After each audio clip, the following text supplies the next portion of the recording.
A nossa trajetória de transplante começou lá atrás, em 87, como nós tivemos, quando a gente teve a satisfação de fazer um fellow na Escola Paulista de Medicina, na época era chamada de Escola Paulista de Medicina.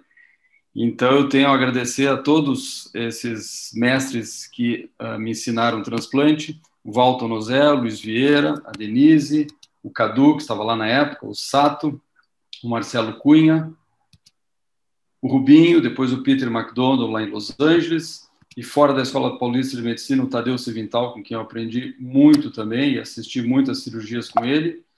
E esse é um livro que eu indico para quem vai começar nessa área de transplante, que foi meu livro de cabeceira durante muito tempo, que é um livro do transplante do Bright Bill, que é super prático, mas bastante completo, e ele é muito didático, é excelente. Marcelo, vocês podem ir interrompendo aí, fazendo perguntas a hora que vocês quiserem, ok? Maravilha, Sérgio. E quando voltamos a Porto Alegre, eu tive a satisfação também de fazer parte do corpo clínico do Hospital de Clínicas de Porto Alegre. O Dr. Samuel Rimmer, aqui nessa seta, abriu as portas para a gente, né, para a gente trabalhar nessa área de córnea. E a Diane Marinho, que sempre foi meu braço direito, perna direita, né, e realmente até hoje ela realmente faz parte da nossa equipe e é fundamental. Bom, entrando no transplante penetrante, o Marcelo pediu para nós abordarmos algumas questões em relação ao transplante penetrante. Nós temos basicamente 4 tipos de indicação de transplante penetrante. O óptico, que é a maioria das vezes, onde o paciente tem uma deficiência visual ou por um leucoma, ou por uma deformação na córnea, o ceratocone é o mais comum, ou uma finalidade terapêutica, em que o paciente tem um processo infeccioso, por exemplo, em atividade. Essa é uma foto cedida gentilmente pelo Walton Nozé, daquela época, em que o tratamento clínico, então, não funciona e nós partimos para um transplante chamado terapêutico, para curar o processo inflamatório, infeccioso em atividade. O transplante chamado tectônico, em aquele que nós fazemos a cirurgia com o objetivo de manter a integridade anatômica do globo ocular, ou seja, um olho com uma perfuração, por exemplo, em que nós queremos evitar a perda do globo ocular, e mais raramente o transplante cosmético, e hoje nós temos alternativas melhores ao transplante, no caso de um paciente ter um leucoma unilateral e querer melhorar a estética. O transplante começa, na realidade, no pré-operatório, né? Nós sabemos que a incidência de endoftalmite pós-transplante penetrante gira ao redor de 10 vezes mais frequente do que numa cirurgia de catarata, porque, obviamente, nós temos a potencial contaminação da córnea doadora.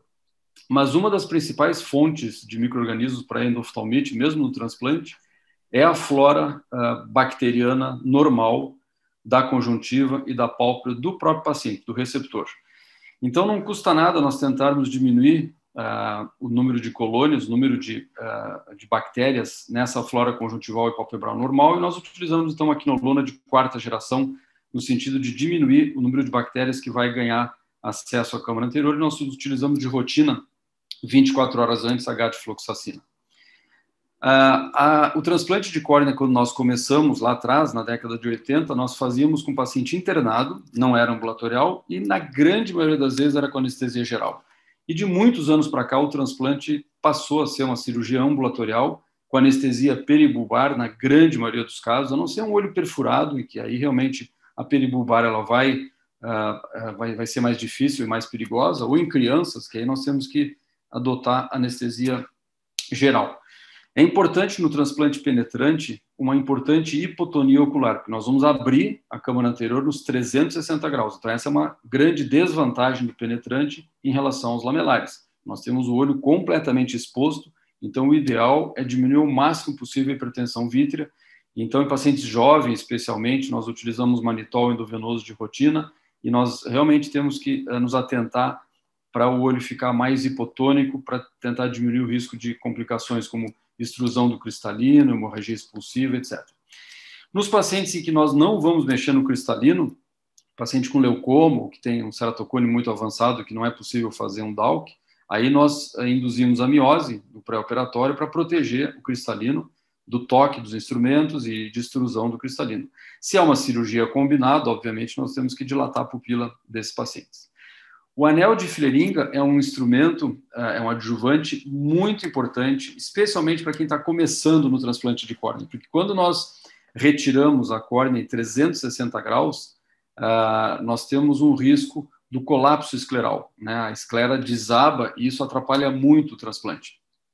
O mesmo vale, e aí mesmo para cirurgiões experientes, nos casos em que o paciente é afásico ou vai ficar afásico, ou se ele já é pseudofásico, ou se nós vamos implantar uma lente intraocular, se nós vamos ter que fazer uma vitrectomia, ou se é um transplante a quente. Então, o anel de Fleming é importante nessas situações. Para quem está começando, melhor colocar sempre. Um aspecto muito importante que nós temos que lembrar é a diferença de tamanho do diâmetro, né, do botão doador em relação à trepanação receptora, a esse orifício que vai receber a córnea. Por que isso é muito importante? Porque quando nós fazemos, e na maioria das vezes nós fazemos a trepanação doadora por via endotelial, como está mostrado aqui, nós perdemos 0,25 milímetros no diâmetro. Ou seja, se nós trepanamos o doador com um trépano de 8,5, na verdade nós vamos ter, de uma maneira geral, 0,25 a menos. Então, a gente trepana com 8,5, mas nós vamos ter um botão doador de 8,25. Então, a gente já perde 0,25. Isso é importantíssimo nós levarmos em conta, porque essa córnea vai ficar mais plana do que a gente gostaria. No caso do receptor, a trepanação via epitelial, que é como nós fazemos, né? Se nós fazemos com uma lâmina simples, sem nenhum outro equipamento, nós vamos aumentar esse diâmetro, de uma maneira geral, em 0,25, especialmente no ceratocone, porque o cone ele acaba penetrando nessa lâmina. Então, se eu selecionei um trépano 8 e o ápice do cone penetra aqui, nós, dependendo da situação, mas na maioria das vezes, nós vamos acabar tendo um orifício, né, uma trepanação receptora maior, 0,25 a mais. Então, digamos que a gente selecione 8,5 para o doador e 8 para o receptor. Com essas duas técnicas que eu mostrei aqui, na verdade, nós vamos estar transplantando uma córnea de diâmetro exatamente igual. Que a gente perdeu 0,25 aqui e ganhou 0,25 no receptor. Então, isso é muito importante, de acordo com a técnica que o cirurgião utiliza, né? Porque aí essa diferença receptor-doador vai interferir na ametropia final do paciente. Nós vamos chegar lá. Uma tática importante no receptor é cauterizar o ápice do cone quando é um cone muito avançado. Aí, dessa forma, o ápice ele não vai entrar no trépano. Então, se eu selecionei um trépano 8, eu vou ter um diâmetro de aproximadamente 8 milímetros. Deu para ver bem o vídeo? O vídeo está rodando bem? Do jeito que está a internet? Sim, está ótimo, doutor. Dá para ver tranquilo. Então, tá bom. Uma outra alternativa bem interessante é utilizar os trépanos com guia, né? Esse guia, nós conseguimos programar a profundidade, ele empurra o ápice corneano e não deixa o ápice do ceratocone entrar no trépano. Então, nós vamos ter uma trepanação exatamente aquela que nós escolhemos. O ideal, claro, são os trépanos a vácuo, porque o trépano a vácuo, ele realmente não permite nenhuma descentração, nenhuma irregularidade, a trepanação não fica oblíqua, e o diâmetro vai ser exatamente aquele que nós selecionamos. Então, se nós selecionamos um trépano 8, eu vou ter uma trepanação de 8 milímetros ali no receptor. Então, isso é muito importante. Por que isso é importante? Cada 0,25 milímetros a mais no diâmetro da córnea doadora vai induzir um aumento na ceratometria final. Então, se eu tenho uma córnea doadora maior do que o orifício receptor, ela vai ficar mais curva.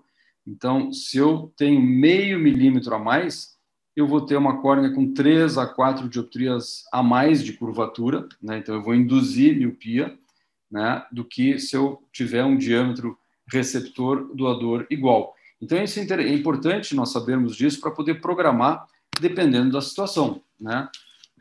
Então, pacientes, por exemplo, que têm ceratocone, né, em que a miopia é induzida pela curvatura da córnea, uma miopia de curvatura e não axial, ou seja, o diâmetro anteroposterior é normal, 24, né? Então, nós tendemos a fazer a diferença doador-receptor igual. Então, se nós utilizarmos a trepanação simples, sem trépano a vácuo, sem nada, como eu mostrei, nós fazemos aquele meio milímetro de diferença, porque no final a gente vai ter uma diferença doador-receptor praticamente igual a zero.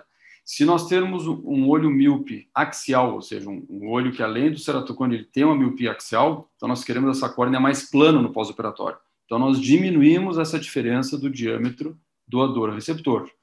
Na ceratopatia bolhosa é importante o contrário, nós termos uma diferença maior para nós ganharmos câmara anterior, para diminuir a tração do ângulo, diminuir o risco de glaucoma, por exemplo, que não é tão raro encontrar nesses pacientes pós-transplante penetrante em ceratopatia bulhosa. Então, isso é muito importante, nós sabermos a biometria, né, o diâmetro anteroposterior do olho receptor, para programarmos, então, qual diferença que nós vamos querer no diâmetro receptor doador. Então, essa programação é muito importante. Um dos aspectos mais importantes no transplante penetrante, isso vale para o lamelar anterior profundo, é a questão da qualidade óptica. Hoje é muito fácil nós obtermos córneas transparentes, né? Os bancos de olhos melhoraram muito, as avaliações das córneas melhoraram muito, a qualidade dos meios de preservação das córneas melhoraram muito, mas mesmo assim, com a melhor técnica cirúrgica, mesmo com laser de feno segundo, não é raro nós termos situações de altos astigmatismos e muitas vezes assimétricos. Então, existem alguns detalhes para tentarmos minimizar o astigmatismo pós-operatório, para tentar terminar a cirurgia, pelo menos, com um astigmatismo menor.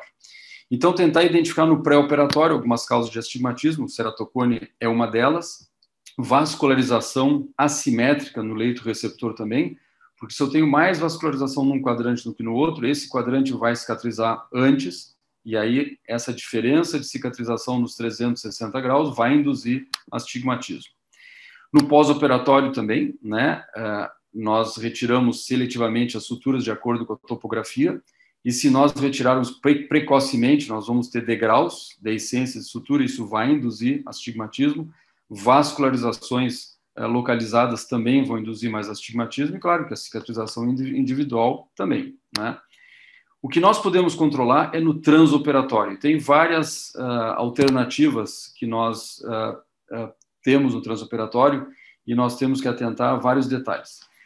Desde a colocação do bleforostato. Então, esses bleforostatos do tipo Barraquet, né, que são aqueles aramezinhos aqui, eles, além de pressionarem o globo ocular e aumentarem o risco de extrusão do cristalino, por exemplo, e complicações nesse sentido, nós vamos fazer com que essa compressão superior e inferior deixe a trepanação ovalada nesse sentido horizontal. E isso, obviamente, vai induzir um astigmatismo. Se eu tenho a trepanação ovalada do receptor e circular redonda do doador, eu vou ter essa disparidade e isso vai provocar astigmatismo. Então, eu gosto de usar de rotina os bléforos do tipo JAF, que eles afastam as pálpebras do globo ocular e não pressionam para minimizar os riscos.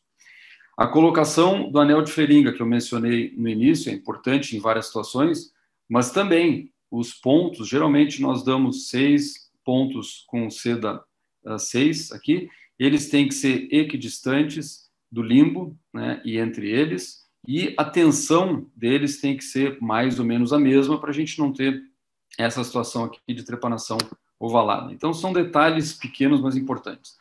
A trepanação doadora também é um aspecto muito importante, é uma causa, uma fonte muito importante de astigmatismo pós-operatório. Quando nós utilizamos uma lâmina isolada de trépano, né, seja só a lâmina, ou seja nesse suporte com esse punch, né, sem nada fixando a córnea doadora na base de Teflon, essa córnea ela pode deslocar um pouquinho para um lado ou para o outro, e aí a trepanação doadora ficar descentrada, oblíqua, irregular, e essa trepanação oblíqua ela vai gerar astigmatismo, né? Então, aqui é um exemplo de uma trepanação com uma lâmina simples. Por mais cuidado que nós tenhamos, a gente posiciona bem no centro, tem aquela marcação ali, mas ele nunca vai ficar exatamente no centro, e quando nós vamos manualmente empurrar o trépano, sempre a córnea pode deslizar de um lado para o outro, então isso acaba induzindo, sim, astigmatismo. Aqui um outro exemplo, utilizando o punch, que já é melhor do que utilizar a lâmina sozinha, segurando com os dedos, né? A gente já tem uma firmeza um pouco maior, mas a base de Teflon, a córnea ela vai estar sobre a base de Teflon ainda solta, não tem vácuo segurando, mas já é melhor do que a anterior.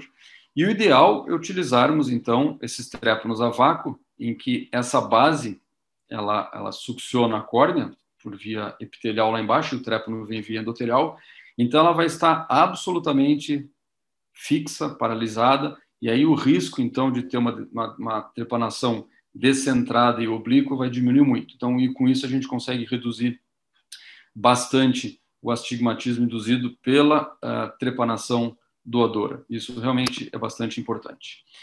A trepanação receptora, da córnea receptora, claro que é fundamental para a indução de astigmatismo, né? Ela tem que ser bem centradinha, ela tem que ser bem perpendicular. Se ela for oblíqua, ela vai induzir astigmatismo.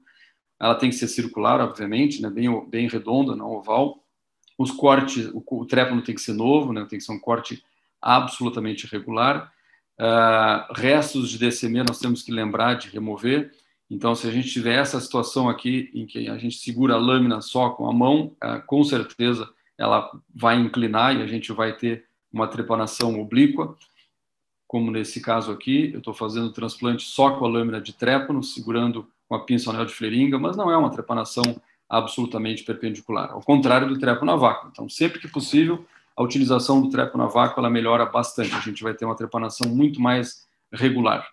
O laser de fento segundo veio com essa promessa para tentar melhorar o astigmatismo, e ele realmente faz um corte absolutamente preciso, mas os resultados finais, relatados por vários serviços e vários trabalhos, mostram que o astigmatismo final ele não faz muita diferença, porque depende de outros fatores também.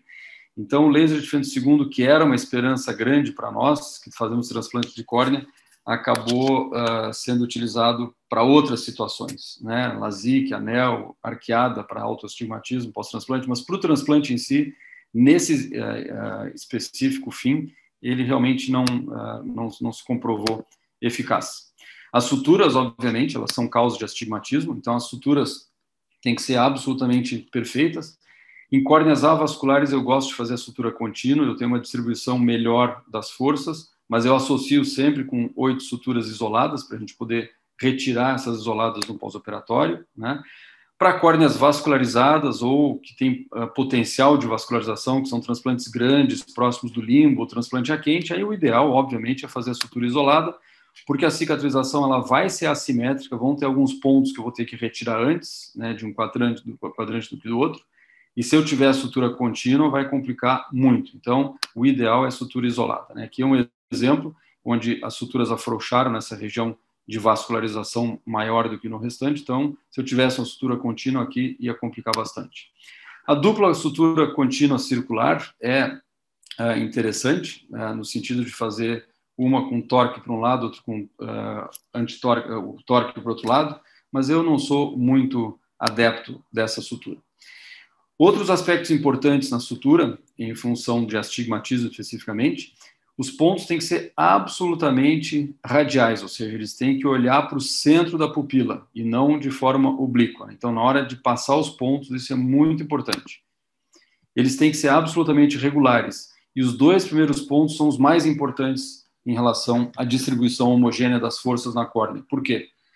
Porque se o segundo ponto não estiver exatamente a 180 graus do primeiro, eu vou ter uma área sobrando aqui, eu vou ter que dar pontos mais tensos nessa região para puxar a córnea, para não ter saída nessa região. Então, eu vou aplanar, porque eu vou puxar muito. E aqui vai estar sobrando o tecido doador por cima da trepanação, então vai ficar mais ovalado esse lado aqui. Então, o lado mais elevado e outro lado mais tracionado, mais plano, obviamente vai induzir astigmatismo. Isso aqui é muito importante, né? Existem marcadores específicos, que eu vou mostrar no vídeo mais a seguir, que ajudam bastante a diminuir esse erro, né? Então, as suturas absolutamente, o mais perfeito que a gente puder fazer, isso ajuda no pós-operatório em relação ao astigmatismo.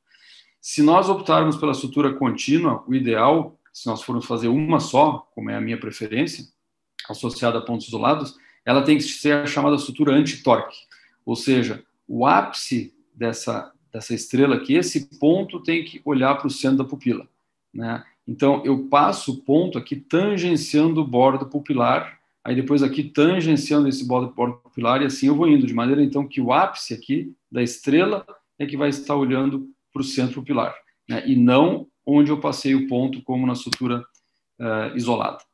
A profundidade é fundamental. Nós temos que roçar a DCM, mas sem perfurá-la. Se nós perfurarmos, nós vamos ter saído positivo, maior risco de contaminação. Então, ela tem que ser profunda. Nos 2 lados tem que ser com a mesma profundidade, para a gente não ter degrau, ao redor de 1 milímetro para trás, em cada lábio da incisão, e no estroma bem profundo, raspando a DCM. Isso é o ideal, para nós termos essa situação aqui, flexificar um pouco acavalado, uma mais alta que a outra, isso gera astigmatismo também, né? Como esse exemplo desse desenho aqui, dessa figura. Então, aqui é um exemplo. Aqui eu estou associando, isso aqui é um Dawkins, mas é a mesma coisa no penetrante, associando essas 8 suturas isoladas, seguindo aquele marcador, que facilita bastante para a gente passar, principalmente os primeiros 2. E aqui eu estou começando a sutura contínua. Então, vocês veem que eu estou tangenciando o bordo pupilar e não o centro da pupila, com a agulha. Então, a agulha está nesse sentido, que de maneira que no final da sutura o ápice vai olhar para o centro da pupila. Então, essa é a sutura antitórquica, porque senão ela vai fazer um torque, vai girar, e isso vai provocar astigmatismo. Então, isso é fundamental. 1 milímetro aproximadamente de um lado, 1 milímetro do outro, profunda, os dois lados mais ou menos com a mesma profundidade, e aí então eu tenho sempre os ápices dessa estrela mais ou menos olhando para o centro da pupila. Aí depois a gente aperta e sepulta, né? Então isso é importante.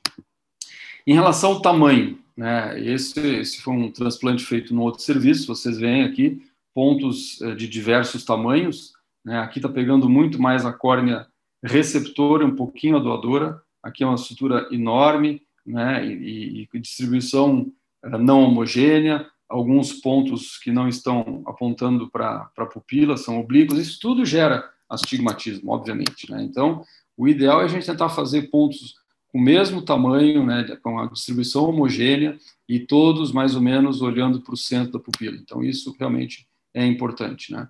A tensão da sutura também é fundamental, tentar manter a mesma tensão em todas elas, né, para tentar ter uma distribuição homogênea das forças. Então, aqui o exemplo, né? No primeiro ponto, nós podemos utilizar uma colibri ou uma pinça de Pollock, para quem está começando, a Pollock dá uma firmeza maior, e aqui é um Dawkins de novo também, porque a gente acaba fazendo muito mais Dawkins do que penetrante, mas a técnica é a mesma. Então, o segundo ponto ali é muito importante que seja exatamente a 180 graus, lá perto da DCM, roçando o estroma profundo, tentando pegar mais ou menos 1 milímetro de cada lado, e os dois pontos tentando ser bem radiais, né? Então, isso realmente é fundamental. Nós damos as 3 voltas, ancoramos, e aí depois a gente dá mais 2. E aqui, finalizando já esse transplante. O ceratoscópio transoperatório é muito importante para nós verificarmos no final da cirurgia como é que ficou a nossa sutura. Então, aqui vocês veem que ele tem que ser o mais circular possível. Aqui tinha uma pontinha aqui, sinal que esse ponto está frouxo, né? Então, esse ponto frouxo a gente acaba substituindo. Então, no final do transplante, depois que nós retiramos o anel de Fleringel, porque o anel de Fleringel ele interfere no astigmatismo também, a gente quer tentar terminar a cirurgia dessa forma, ou seja, com o reflexo o mais redondo possível. Claro que no pós-operatório vai ter indução de astigmatismo de acordo com a cicatrização do paciente, se tem vascularização ou não, mas a gente tem que tentar terminar a cirurgia com o menor astigmatismo possível. Agora eu vou mostrar alguns exemplos de algumas cirurgias combinadas com transplante. A cirurgia tríplice, o paciente que tem esse tipo de bolhosa aqui não tem como fazer DMEC, né? Dá para até tentar um DSAEC, mas mesmo assim é meio às cegas. Então tem alguns casos de bolhosa muito avançada que a gente tem que lançar mão da tríplice com transplante penetrante. Então, no que eu penetrei na câmara anterior, antes de retirar a córnea, eu coloquei azul tripã para fazer a cápsula Rexis. Aqui é importante colocar viscoelástico para fazer um pouco de pressão sobre a cápsula, e aí com o trato é mais fácil do que com cistítimo. Quando a pupila não dilata muito bem, nós ajudamos com esse gancho de Kugley, o H, mas pode ser qualquer outro. Aqui a hidrodissecção, depois da cápsula Rexis, a retirada, então, da forma extracapsular a céu aberto, porque essa córnea não permitia fazer faco. Quando permite fazer faco, daí é outra indicação, é outro tipo de cirurgia.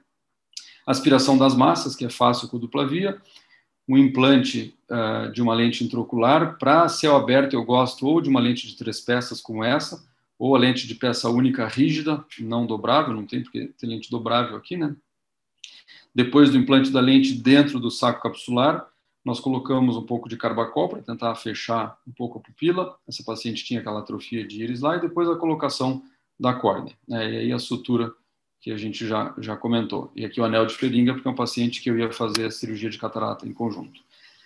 Aqui é uma anomalia de Peters, uma criança com esse leucoma descentrado, né? E não é porque o leucoma é descentrado que eu vou descentrar a trepanação. Então, independente da localização do leucoma, da opacidade corneana, a minha trepanação ela tem que ser o mais central possível, né? Para tentar minimizar rejeição. Se eu tiver um transplante muito descentrado, muito próximo do limbo, o risco de rejeição vai ser maior.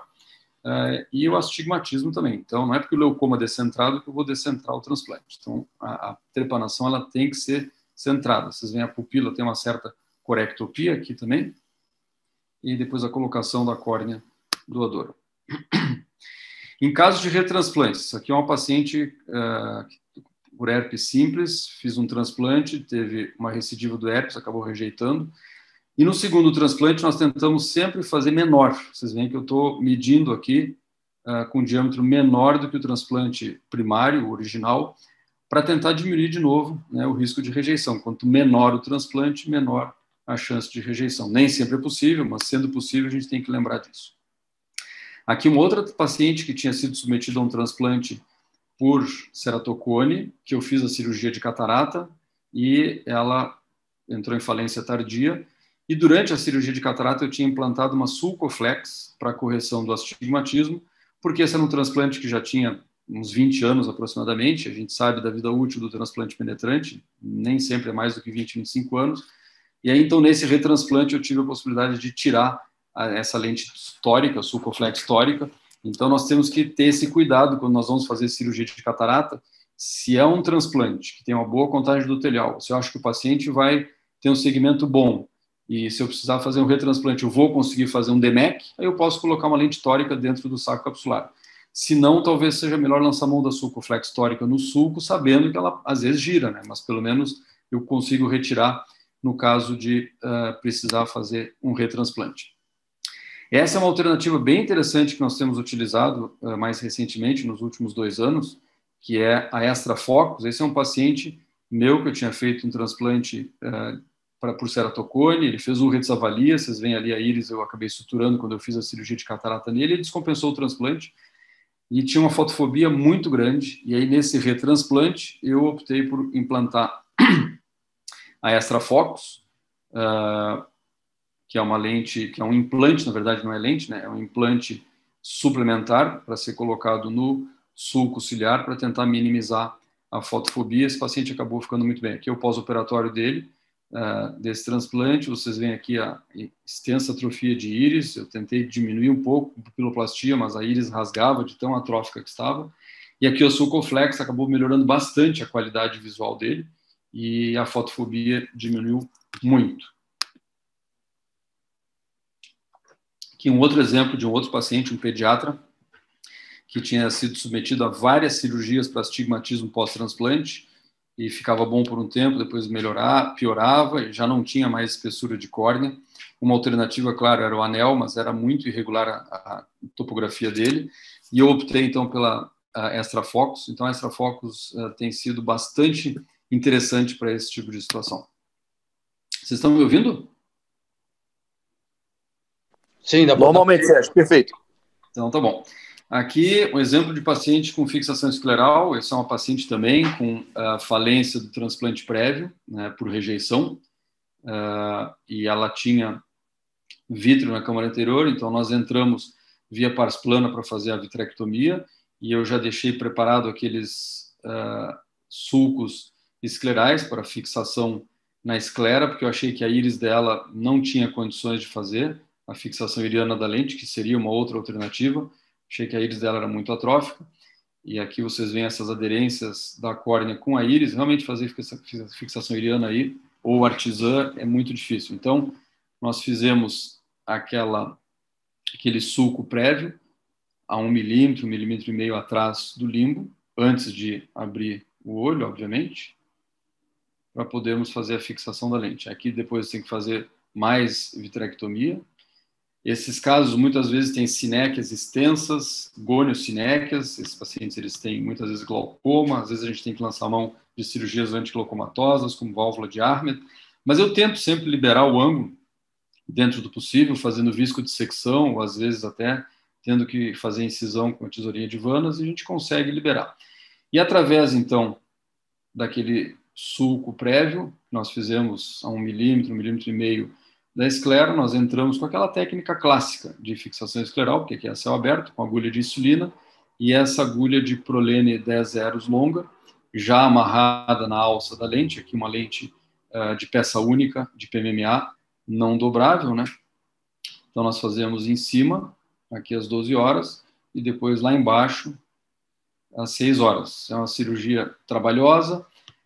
Quando nós passamos a agulha aqui, é às cegas, né? Então isso pode gerar uma hemorragia vítrea. Felizmente não é muito comum, mas pode acontecer. É muito importante que a vitrectomia tenha sido ampla aqui, para não ter tração vítreo-retiniana, para tentar minimizar a tração vítreo-retiniana. Cirurgia com anel de Fleiringa, óbvio, né? Porque senão a esclera vai desabar.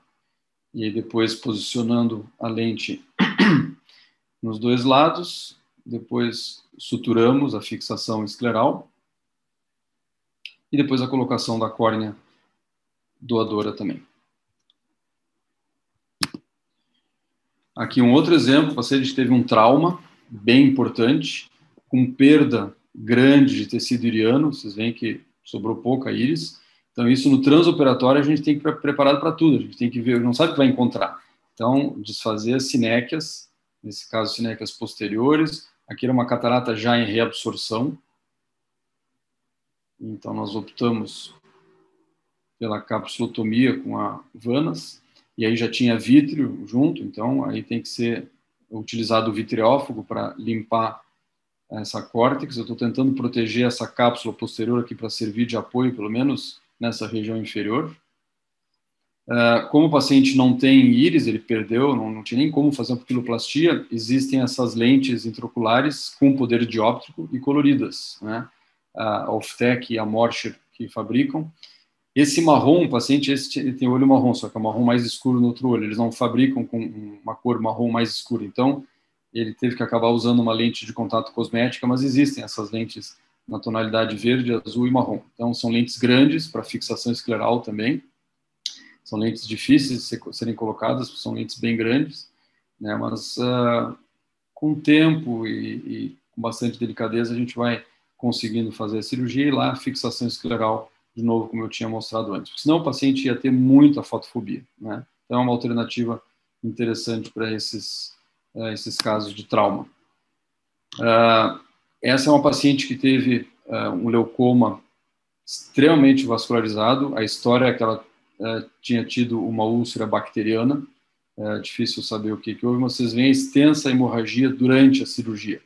Por mais que a gente lave com adrenalina, por mais que use viscoelástico, né, que são manobras que nós utilizamos para diminuir, às vezes a gente tem que lançar mão de endodiatermia. Então a gente usa o cautério bipolar aqui para tentar minimizar o máximo possível essas hemorragias, que muitas vezes só com adrenalina intraocular e com viscoelástico a gente não consegue.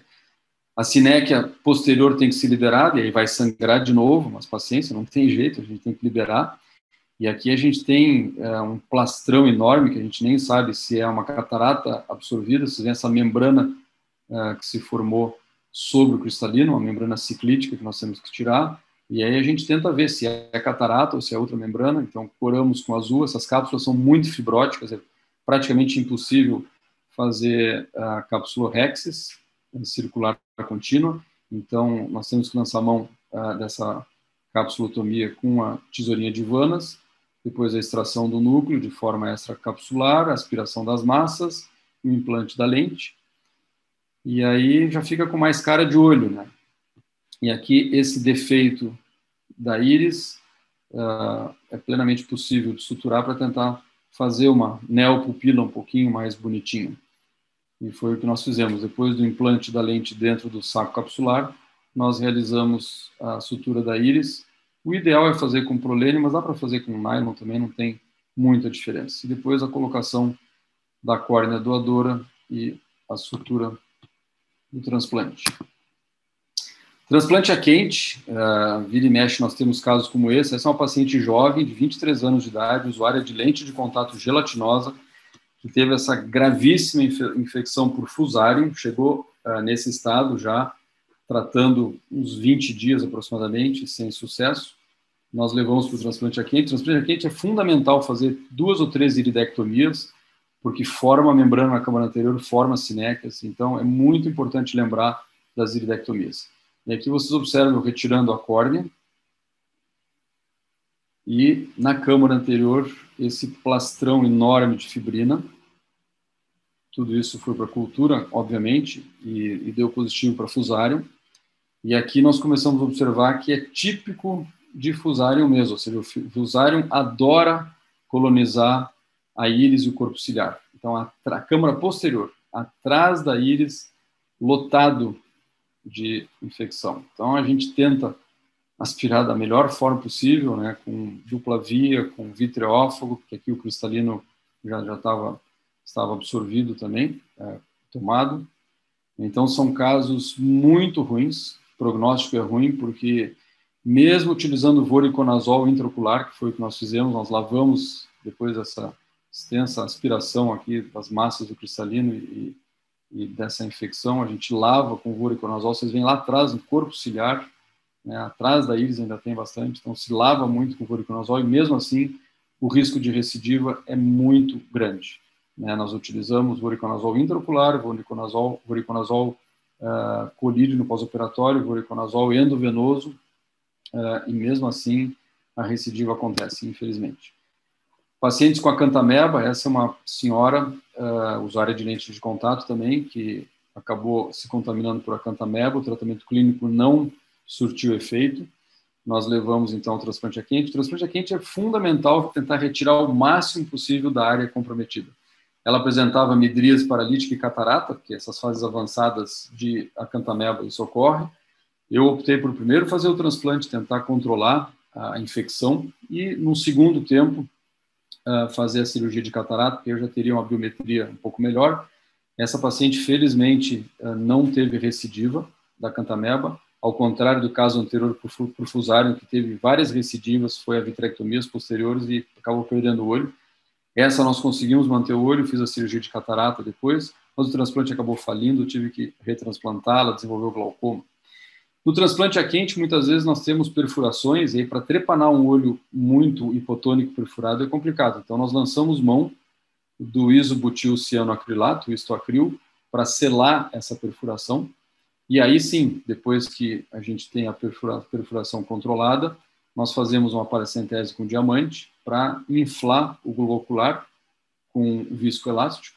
E aí a gente tem um olho com uma tensão mais adequada para a trepanação. O trepo na vácuo, que nem sempre é possível, porque o recobrimento conjuntival deixa muito irregular essa região onde o vácuo vai prender. Então, nós fazemos a mão livre, que nós retiramos o recobrimento e depois foi possível trepanar, tendo inflado o globo ocular depois de fechado essa perfuração com a cola. Então, a cola ajuda bastante. E aqui não é o adesivo de fibrina, aqui é cola cianoacrilato, isobutil cianoacrilato. Aqui um outro exemplo de transplante a quente, essa era uma paciente com bolhosa que estava aguardando por um... Vou só desligar esse celular aqui que ele está dando problema. Essa é uma paciente, então, com bolhosa, que estava esperando um DMEC e acabou tendo uma ceratite bacteriana. E eu precisei levar para o transplante a quente. Vocês veem esse plastrão também na câmara anterior. Ela já tinha sido submetida à cirurgia de catarata, por isso que desenvolveu bolhosa, e estava na lista de DMEC. E então tinha essas áreas de atrofia de íris, provavelmente pela cirurgia de catarata. E aí eu fiz essa pupiloplastia. Eu resolvi implantar lente trocular. Quando é infecção micótica, eu prefiro evitar, porque infecção micótica, o prognóstico é sempre mais reservado do que as bacterianas, a não ser a pseudomonas, mas não tinha aspecto de pseudomonas aqui. Aqui acabou dando Staphylo aureus. Então, é possível fazer a pupiloplastia também mesmo em transplante a quente. No transplante a quente é muito comum a formação dessas membranas. Na câmara anterior, a gente termina a cirurgia e já aparecem novas membranas. Então, nós utilizamos o TPA na câmara anterior, e o TPA ajuda bastante a diminuir a formação dessas membranas no pós-operatório. Além de bastante corticoide via oral e tópico. Mesmo sendo transplante a quente, é importante o uso de corticoide. Essa é uma cirurgia mais antiga de um paciente que me foi encaminhado pós-cirurgia de pterígio, em que houve essa perfuração no transoperatório e o colega acabou suturando, colocou recobrimento aqui, acabou desenvolvendo uma catarata. Então, aqui a catarata acaba sendo secundária, nós temos que lidar com essa perfuração. A gente tem que melhorar a anatomia da córnea para depois verificar qual astigmatismo que vai sobrar. Então, nós temos que abrir, né, toda essa região. Não dá para deixar nenhuma área necrótica, tem que deixar toda essa região cruenta para termos uma cicatrização boa. Muitas vezes nós precisamos fazer um PET, que foi o que eu resolvi fazer aqui, tirar toda essa região alterada. Então, nós fizemos uma trepanação à mão livre, depois com diamante, pegando esclera e córnea, para fazer um PET nessa região, um PET córneo-escleral, para devolver a anatomia. Então, um transplante tectônico. Depois nós tentamos de forma lamelar dentro do possível, onde tinha a córnea ainda, vocês veem o tamanho da perfuração aqui, para corrigir, então, esse defeito periférico. E, num segundo momento, verificar a questão da catarata, do astigmatismo, se eu vou precisar fazer um transplante central, ou se essa área central vai ser suficiente para o paciente ter uma acuidade visual razoável. Hérnia de íris, que já tem há muito tempo, nós temos que retirar, não dá para deixar, então foi o que eu fiz. E aqui eu trepanei o tecido córneo-escleral doador, mais ou menos da mesma forma, para tentar manter o limbo ali. E depois a sutura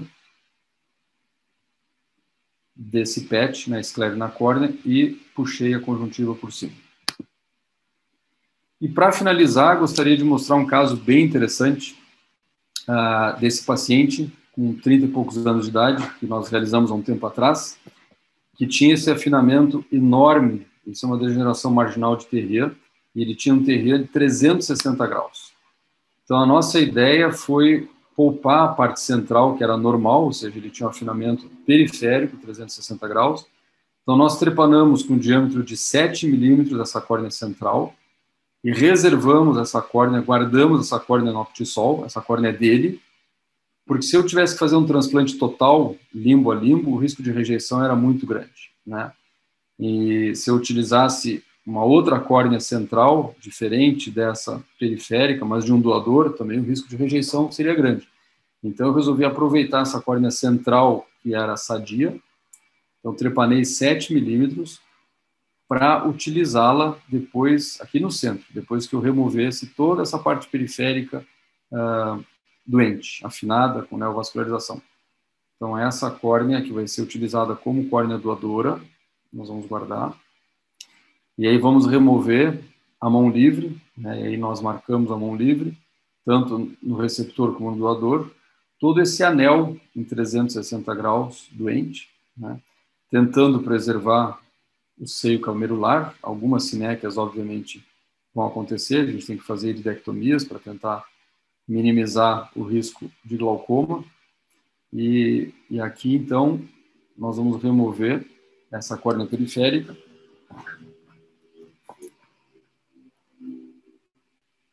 E suturar a córnea doadora, um halo córneo-escleral, na realidade, doador, nesses 360 graus. E essa trepanação central eu fiz de 6,5 milímetros, porque eu retirei a córnea com 7, né? Então, a que vai ser colocada tem 7. Então, aqui eu fiz esse orifício de 6,5. Fiz pequeno de propósito, né? Porque a córnea sadia dele central era pequena, o resto tinha um comprometimento grande, era mais ou menos só os 7 milímetros centrais que estavam viáveis, aqui iridectomia periférica. E aí, depois dessa ampla sutura periférica, nós colocamos a córnea central, que é dele mesmo, na tentativa de diminuir o risco de rejeição, porque o risco seria bem grande. Então, essa é a córnea dele que eu removi e vou suturar no centro. Então, uma cirurgia bem trabalhosa, demorada, mas conseguiu reabilitar esse paciente. Ele teve um pós-operatório bem razoável, ficou com 5 de astigmatismo e 20, 40 de acuidade visual, por uns 5 ou 6 anos, que foi a última vez que eu vi. Aí depois nós colocamos a conjuntiva por cima, depois de sepultar os pontos, né?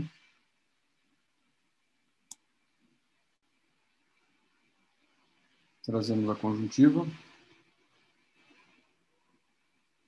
e aqui o final da cirurgia, e aqui o pós-operatório. Então, aqui o pré, aqui o pós, com uma córnea central viável, né, e a periférica ganhou espessura. Claro que o pacificou, rejeitou, vascularizou, mas o importante é que a central, que era dele, o risco de rejeição não existia, porque era dele mesmo. Se eu tivesse colocado uma outra, essa vascularização aqui atingindo a outra córnea, né, ou fazendo um limbo a limbo, né, um transplante total, o risco de rejeição seria muito maior. E para finalizar, então, essa exposição, o pós-operatório de transplante. O pós-operatório de transplante é muito relativo, mas, de uma maneira geral, eu começo dessa forma. Eu mantenho o antibiótico que eu tinha dado profilaticamente no pré-operatório, a GAT-fluoxacina.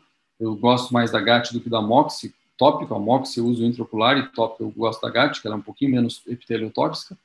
De uma maneira geral, de 8 a 8 horas, porque é só profilático, por 5 dias, mais ou menos. E corticoide eu costumo dar mais, de 3 em 3 horas, dependendo do caso, né? Às vezes, quando é transplante a quente, a gente tem que usar um pouco mais. Prednisona oral eu só uso em transplante a quente, quando tem um processo inflamatório grande, né?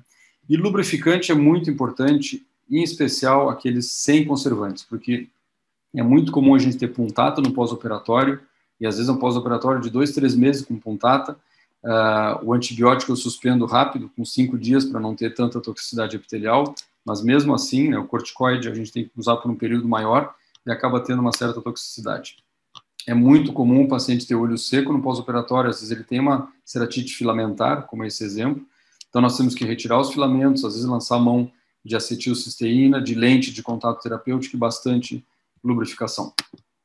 E quando tem um olho seco importante, às vezes nós temos esses defeitos epiteliais persistentes, e a partir do defeito epitelial persistente, nós podemos ter uma falência do transplante, nós podemos ter rejeição ou edema sem rejeição pelo defeito epitelial persistente, ou até uma infecção, uma contaminação. Então nós temos que prestar muita atenção na superfície desses olhos. Obviamente, nem falei aqui, porque seria muita coisa, a superfície ocular, as pálpebras, cílios, lubrificação, tudo no pré-operatório nós temos que ver, porque o ambiente ele tem que ser favorável, né? A superfície ocular tem que ser favorável para receber um transplante, seja penetrante ou seja DALC. A retirada de suturas, nós retiramos de forma seletiva. Os pacientes mais jovens, nós podemos retirar mais precocemente, né? Paciente com 15 anos em diante, até uns 30, 40 anos, dependendo, a partir de 3, 4 meses, a gente já consegue começar a retirar suturas, né? Mas de forma seletiva. Agora, um paciente com bolhosa, acima de 60 anos, 65, no mínimo 6 meses, às vezes mais, a gente tira com 8, 9 meses da deiscência. Então, a gente tem que acompanhar aquela linha de cicatrização, né? A gente remove as suturas de acordo com o astigmatismo pós-operatório, obviamente, né?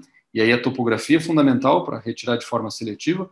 Nesse caso, por exemplo, se nós tivéssemos só a ceratometria provavelmente nos daria que esse eixo horizontal é o mais curvo. Então, se eu retirasse a 0 e a 180, não ia retirar a sutura nos meridianos, nos hemimeridianos corretos, e sim, esses são os corretos. Então, com a topografia, eu vejo que eu tenho que tirar aqui a 30 e a 140, mais ou menos, 150, e não a 0 e 180.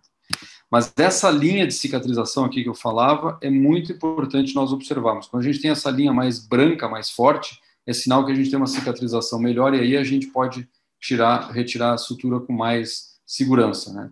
Então, depende muito do caso, quando começar a retirar a sutura, mas antes de 6 meses, só em pacientes jovens e que a gente vê que tem uma linha de cicatrização grande, ou se já começa a vascularizar, se a sutura já começa a afrouxar. Então, isso também vai muito de caso a caso. Né? Obviamente, se a sutura afrouxa, né, nessas regiões aqui de neovaso, a gente tem que retirar precocemente, mesmo que afrouxe com 1 mês de pós-operatório, não dá para deixar uma sutura frouxa, porque ela vai atrair o neovasos e aumenta o risco de rejeição, e sem falar do risco de abscesso de sutura. Então, a gente tem que individualizar muito a retirada de suturas. Então, pessoal, eram essas considerações nesses 45 minutos, 50 minutos de transplante penetrante, ao longo de 33 anos que já estamos fazendo, e eu me coloco à disposição, então, para comentários, perguntas, etc. Sérgio, eu tomei a liberdade aí de falar antes do Marcelo e gostaria de te parabenizar pela aula. Eu que estou acompanhando aí com os fellows aqui do IOP, nós temos uma média de 2 a 3 transplantes por semana e vendo aí seus vídeos e tuas fotos, eu percebi que eu realmente não tenho problemas. E realmente são casos que eu vi um comentário, inclusive, depois nós vamos ver as perguntas, falando que não são para nós meros mortais. Olha, eu vou concordar com esse comentário, e Errado, realmente obrigado. são casos que fogem da curva. Parabéns, é impressionante. Isso é mais um estímulo para nós para acabar buscando sempre um a mais. Muito obrigado pelas suas palavras, Jorge. Imagina. E, bom, acho que segui com as dúvidas. Você consegue ler aí no chat as perguntas? Canto Agora, inferior. sim, consigo. A primeira aqui, paciente com extrafox, pós-transplante, com excelente resultado. A pergunta é, conseguimos esse implante com algum fornecedor aqui? Essa é a pergunta de sempre. Infelizmente, ainda não. Duas empresas brasileiras tentaram trazer extrafox para o Brasil, a Medifacus e a Adapt. Eles estavam em negociação com a Morscher, que era a fabricante, mas fiquei sabendo recentemente que a Morscher, na verdade, vai continuar fabricando, mas para uma empresa americana vender. Então, eles estão nesse processo, né, de acerto lá entre eles, e o Cláudio Trindade, ainda conversei com ele hoje, na hora do almoço, sobre isso, e o Cláudio acha que vai mais uns 3 a 4 meses até a gente conseguir regularizar a venda por essa nova empresa e talvez trazer para o Brasil. Infelizmente. Que outras perguntas aqui? Opção favorita para correção de ametropias pós-transplante. Bom, isso aqui também é uma aula enorme, mas basicamente assim. A ametropia baixa pós-transplante, a gente sempre tenta óculos ou lente de contato. O problema são as ametropias altas, né? Se o paciente não tolera lente de contato e não tolera óculos, e ele tem até 5, 6 dioptrias de cilindro pós-transplante, eu gosto de fazer LASIK, né? Eu já fiz PRK, mas eu tive alguns casos de complicação de necrose, de melting, em PRK pós-transplante, então eu prefiro LASIK. Já fiz vários casos de fento-LASIK, mas o fento nem sempre corta muito bem na interface, na junção receptor-doador, então eu acabo preferindo LASIK. Acima de 5, 6, aí tem a opção do anel, se é um astigmatismo simétrico, é bem interessante. Eu não tenho experiência muito grande de anel pós-transplante, tenho alguma experiência, alguns casos que funcionaram bem, mas eu gosto muito das incisões relaxantes com suturas compressivas. E aí seja manual com diamante ou seja com a arqueada, a fento arqueada, né? Só que a fento arqueada tem que tomar muito cuidado com os nomogramas existentes, porque eles hipercorrigem muito. No início fica perfeito. Eu tive paciente que corrigiu 20 dioptrias. Dali 6 meses inverteu, estava com 10 no outro eixo, eu tive que suturar. Então eu faço, mas eu faço de uma forma um pouco mais comedida, né, com um nomograma mais conservador, e inclino as incisões, eu não faço absolutamente perpendiculares, então para ela ter um efeito um pouco menor, a previsibilidade não é tão boa, mas eu já aviso o paciente que eu vou fazer a relaxante com a sutura compressiva, seja com diamante, seja com fento, mas o paciente tem que saber que vão ser 2 cirurgias, porque essas cirurgias relaxantes, elas não são muito previsíveis. Então, o paciente tem 10, eu posso acabar com 3, 4, como felizmente na maioria dos casos acaba, mas pode acabar com 7, ou com 5, 6. Então, ele tem que saber que ele pode precisar de um segundo procedimento, seja mais pontos, ou seja um LASIK, não tem problema nenhum fazer um LASIK depois, só que tem que esperar retirar a sutura, tem que esperar uns 3, 4 meses, cicatrizar, retira a sutura, ver qual o cilindro, qual a topografia, e aí faz um LASIK, não tem problema fazer LASIK. Isso é para cilindro. A pergunta foi ametropia. Ametropia miópica, às vezes o paciente tem menos 10 com menos 5, né? Não vai corrigir tudo com LASIK. Aí eu gosto do Bioptics, né? A Artiflex, ela é muito boa para esses casos. Diminui bastante. Esses pacientes geralmente automíopes têm uma câmara anterior profunda, então eu gosto bastante de reduzir a miopia com Artiflex também. Nomograma das incisões relaxantes. Pois é, isso que eu estava falando. Quando eu faço manual com diamante, eu vou muito pela ceratoscopia, né? Eu não ultrapasso 60 graus de arco, então, na região onde a curvatura é maior, eu faço um arco maior, na que tem a curvatura não tão larga, faço um arco menor, e o número de pontos é de acordo com a área mais plana da topografia. Então, aí vai no olho e vai na ceratoscopia. O nomograma para as relaxantes com fento, existem poucos, não tem muitos. Eu comecei utilizando da Sony Ayu, lá do Bascom Palmer. Todos os nomogramas mais ou menos têm mais ou menos o mesmo padrão, né? 90% de profundidade, astigmatismos altos, 90% de arco, que é muito grande, e zona ótica variando a partir de 6 até 7,5, mais ou menos, né? Tem um outro nomograma, não lembro o nome de quem desenvolveu, mas é muito semelhante ao da Sônia, que também hipercorrige. E tem uma publicação mais recente, questão de uns 3 anos para cá, e que eles também obtiveram essas hipercorreções. Depois eu posso passar o autor do trabalho, que também não lembro de cabeça, em que ele inclina as incisões, ele não faz incisões absolutamente perpendiculares à córnea, né? Ele faz ela inclinada, então fica um bisel dentro da córnea.